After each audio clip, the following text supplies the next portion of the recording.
everyone, it's me, Miss Austin, and here's my pal. There's my pal, Molly. Molly, say hi. Molly Austin.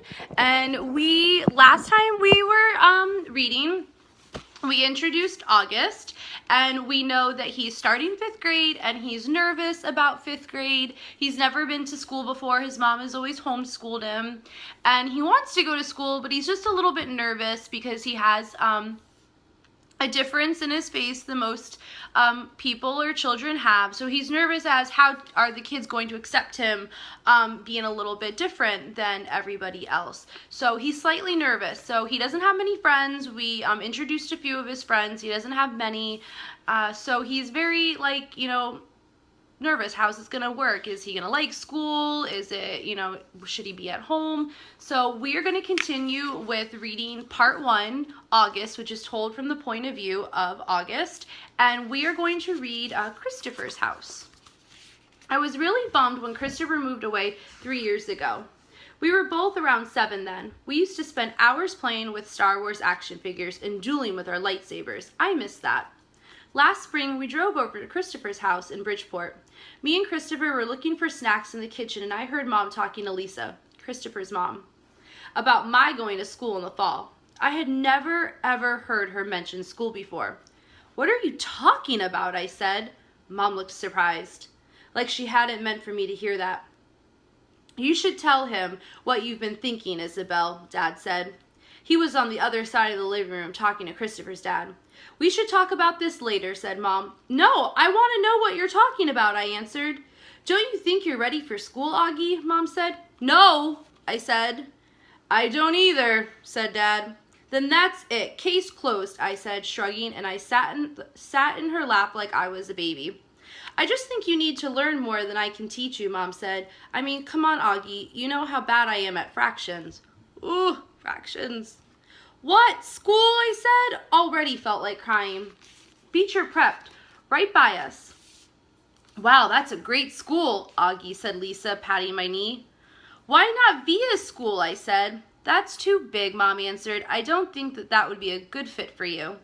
"I don't want to," I said. I admit it. I made my voice sound a little babyish. "You don't have to do anything you don't want to," Dad said, coming over and lifting me out of Mom's lap. He carried me over to sit on his lap on the other side of the sofa. "We won't make you do anything you don't want to." "But it wouldn't be good for him, Nate," Mom said. "Not if he doesn't want to," answered Dad, looking at me. "Not if he's not ready." I saw Mom look at Lisa, who reached over and squeezed her hand. "You guys will figure it out," she said to Mom. "Well, hello, here's my friend Lucy. Welcome, Lucy, to the reading of Wonder. We will see you later, friend." "Let's just talk about it later," said Mom. I could tell she had Dad, but we're going to get in a fight about it. I wanted Dad to win the fight, though a part of me knew Mom was right, and the truth is, she really was terrible at fractions. Now, my friends, let's pause there for a minute. Is she terrible at fractions? No, she's not terrible at fractions. She just needs to practice fractions and have a growth mindset about those fractions. Because what do we say? You exercise those brain muscles and you just keep working hard at something and you'll get better at it. So she's not bad. She just needs to practice and be positive. Driving. It was a long drive home. I fell asleep in the back seat like I always do, my head on Via's lap like she was my pillow, a towel wrapped around the seatbelt so I wouldn't drool all over her. Via fell asleep too, and Mom and Dad talked quietly about grown-up things I didn't care about. I don't know how long I was sleeping, but when I woke up, there was a full moon outside the car window. It was a purple night, and we were driving on a highway full of cars, and then I heard Mom and Dad talking about me. "We can't keep protecting him," Mom whispered to Dad, who was driving. "We can't just pretend he's going to wake up tomorrow and this isn't going to be his reality, because it is, Nate, and we have to help him learn to deal with it. We can't just keep avoiding situations that..." "So sending him off to middle school like a lamb to the slaughter," Dad answered angrily, but he didn't even finish his sentence because he saw me in the mirror looking up. "What's a lamb to the slaughter?" I asked sleepily. "Go back to sleep, Augie," Dad said softly. "Everyone will stare at me at school," I said, suddenly crying. "Honey," Mom said. She turned around in the front seat and put her hand on my hand. "You know, if you don't want to do this, you don't have to. but we spoke to the principal there and told him about you, and he really wants to meet you.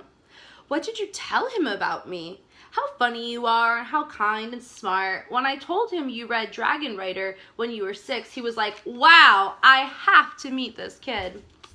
Did you tell him anything else, I said? Mom smiled at me. Her smile kind of hugged me. I told him about all your surgeries and how brave you are, she said. So he knows what I look like, I asked. Well, we brought pictures from last summer in Montauk, Dad said. We showed him pictures of the whole family and that great shot of you holding that flounder on the boat. You were there too. I have to admit, I felt a little disappointed that he was part of this. We both talked to him, yes, Dad said. He's a really nice man. You would like him, Mom added. Suddenly, it felt like they were on the same side. Wait, so when did you meet him? I said. He took us on a tour of the school last year, said Mom. Last year, I said. So you've been thinking about this for a whole year and you didn't tell me? Why didn't I know if you'd even get in, Augie? Answered Mom. It's a very hard school to get into. There's a whole admissions process.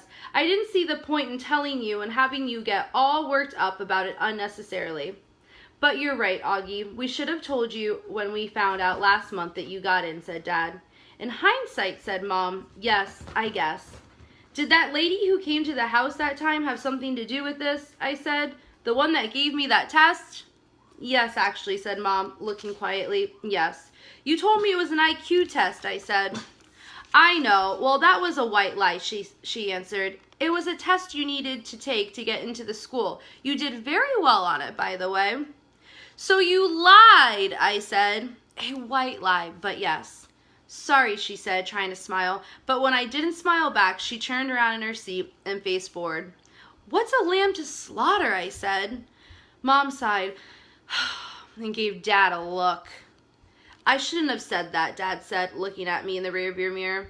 It's not true. Here's the thing. Mommy and I love you so much. We want to protect you any way we can. It's just sometimes we want to do it in different ways. I don't want to go to school, I answered, folding my arms. It would be good for you, Augie, said Mom. Maybe I'll go next year, I answered, looking out the window. This year would be better, Augie, said Mom. You know why? Because you'll be going into 5th grade, and that's the first year of middle school for everyone. You won't be the only new kid. I'll be the only kid who looks like me, I said. I'm not going to say it won't be a challenge for you, because you know better than that, she answered. But it'll be good for you, Augie. You'll make lots of friends, and you'll learn things you've never learned with me. She turned in her seat again and looked at me. When we took the tour, you know what they had in their science lab? A little baby chick that was hatching out of its egg. It was so cute. Augie, it actually kind of reminded me of you when you were a little baby with those big brown eyes of yours. I usually love when they talk about when I was a baby. Sometimes I want to curl up into a little tiny ball and let them hug and kiss all over. I miss being a baby, not knowing stuff, but I wasn't in the mood for that now. I don't want to go, I said. How about this? Can you at least meet Mr. Tushman before making up your mind, Mom asked. Mr. Tushman, I said. He's the principal, answered Mom. Mr. Tushman, I repeated. I know, right? Dad answered, smiling, looking at me in the rearview mirror. Can you believe that name, Augie? I mean, who on earth would ever agree to have a name like Tushman? I smiled, even though I didn't want to let them see me smile. Dad was the one person in the world who could make me laugh, no matter how much I didn't want to laugh. Dad always made everyone laugh. Augie, you should go to that school just so you can hear his name said over the loudspeaker, Dad said excitedly. Can you imagine how funny that would be? Hello, paging Mr. Tushman. He was using a fake high old lady voice. Hi, Mr. Tushman. I see you're running a little behind today. Did your car get rear-ended again? What a bum rap. I started laughing, not even because I thought he was being that funny, but because I wasn't in the mood to stay mad anymore.